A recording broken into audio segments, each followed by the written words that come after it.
Lo primero que la experiencia boliviana muestra es la necesidad de diferenciar entre lo que es una asamblea constituyente de lo que es un proceso constituyente. No son lo mismo. O sea, pueden estar vinculadas en determinados contextos históricos, pero también aún estar vinculadas pueden arrojar resultados adversos a a los propósitos, a los objetivos y a los sentimientos del campo popular.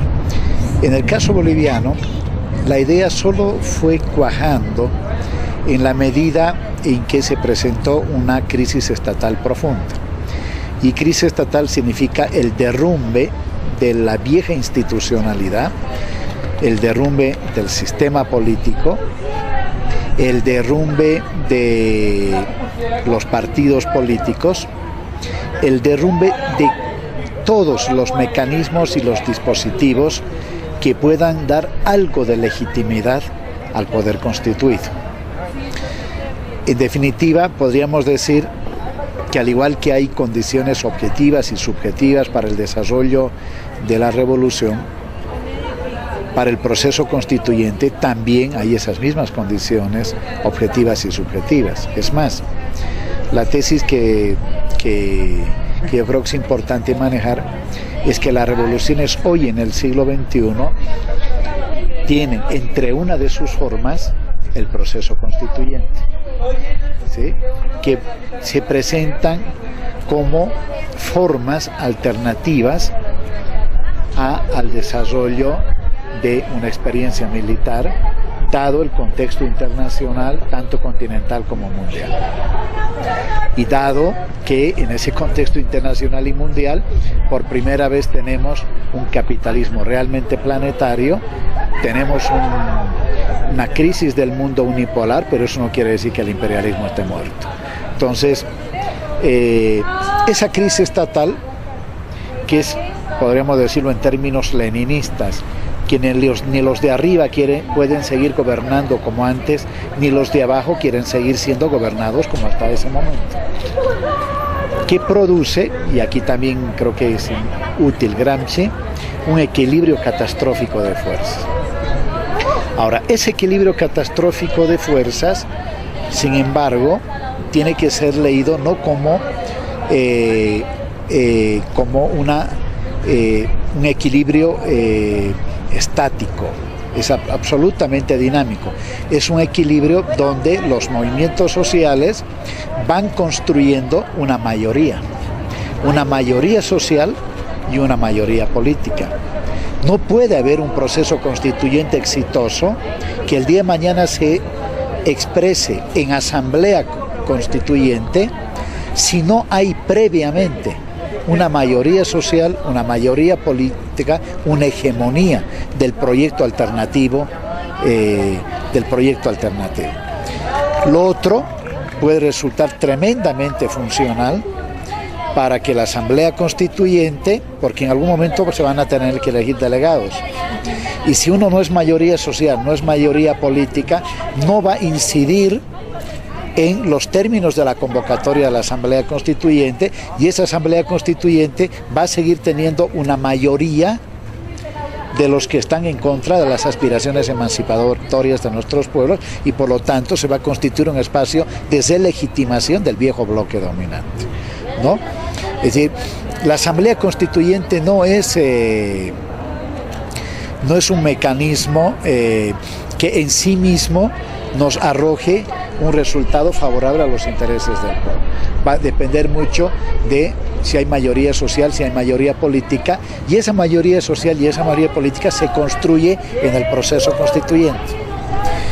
El proceso constituyente es, por lo tanto, el inicio de un proceso revolucionario en la que se van constituyendo las bases materiales, las bases objetivas y subjetivas fundacionales del nuevo país que queremos, en contraposición a ir desmontando los dispositivos, los mecanismos del país que queremos desarmar, de ese país colonial, republicano, oligárquico, imperialista. Es por eso que en el caso boliviano vamos a ver que antecedieron a la Asamblea Constituyente varias victorias previas.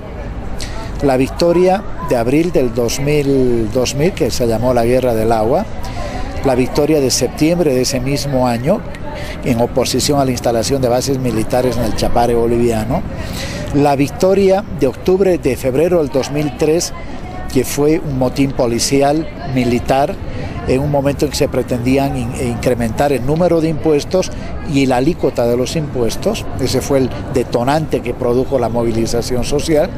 Y en octubre, cuando huye Sánchez de Lozada, el emblema, si tú quieres, del neoliberalismo en Bolivia. 2003, pero también 2005, mayo, junio del 2005, cuando la Embajada de los Estados Unidos ensayó la posesión de un presidente interino altamente vinculado a los intereses de la derecha de la Embajada norteamericana. El pueblo lo desotó en las calles. Ahora, ¿cómo se construye la unidad? Construyendo una sola gente. Por eso lo más rico no es la Asamblea Constituyente, lo más rico es la construcción de esa agenda unitaria en el periodo previo, en el proceso constituyente, ¿no? Es en esa agenda donde se van construyendo articulaciones, alianzas, unidades, donde se va construyendo un nuevo sentido común. No puede haber mayoría política y mayoría social si no hay un sentido común nuevo que sustituya al viejo sentido común. Y para eso, evidentemente, se requiere de voluntad política. O sea, todos, porque vamos a suponer que es verdad, todos creen tener la razón. El problema es que si hay 20 grupos, hay 20 que creen tener la razón. Y si hay 50, 50 creen tener la razón. Así, compañeros, no se construye el nuevo sentido común. Se construye ese sentido común teniendo la capacidad, ¿no es cierto?, de proponer cosas que expresen no los intereses particulares, no las miradas particulares o de una organización social o de una organización política.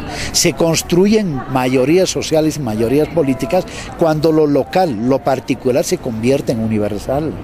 Cuando somos capaces de ser Estado sin ser todavía Estado. Somos protoestado. ¿Y eso se dio? Sí, todo eso se dio en Bolivia. ¿Cómo se podría definir eso de ser Estado sin o lo de ser protoestado? Porque en el caso de Bolivia, una vez que se construyó la mayoría social y política, la dirección política de la sociedad boliviana estaba en manos de los movimientos sociales. Todavía sin ser gobierno y sin ser Estado. Los movimientos sociales entre el periodo 2000 y 2005, y sobre todo 2003-2005, eran los que regulaban la velocidad en la que caminaba la sociedad. Los poderes constituidos, gobierno, parlamento, estaban contra la pared, no tenían ninguna iniciativa, es decir, es como si no existieran. Podían haber tomado cualquier decisión, pero eso no se acataba, no tenían capacidad de imponer ni por la vía del convencimiento, ni por la vía de la fuerza, los mandatos o originados en el Congreso o originados en el gobierno. ¿Sí? Una suerte de estar acorralados, de haber perdido la iniciativa. Lo que hacían los poderes constituidos es nada más que ser proactivos, de responder a la iniciativa política de los movimientos sociales. Podríamos decir que, por eso que, digamos, retomando a Gramsci, que los movimientos sociales ya eran dirección, ya eran bloque dirigente, no clase, porque es un bloque dirigente aún antes de ganar el gobierno, aún antes de construir su propio Estado.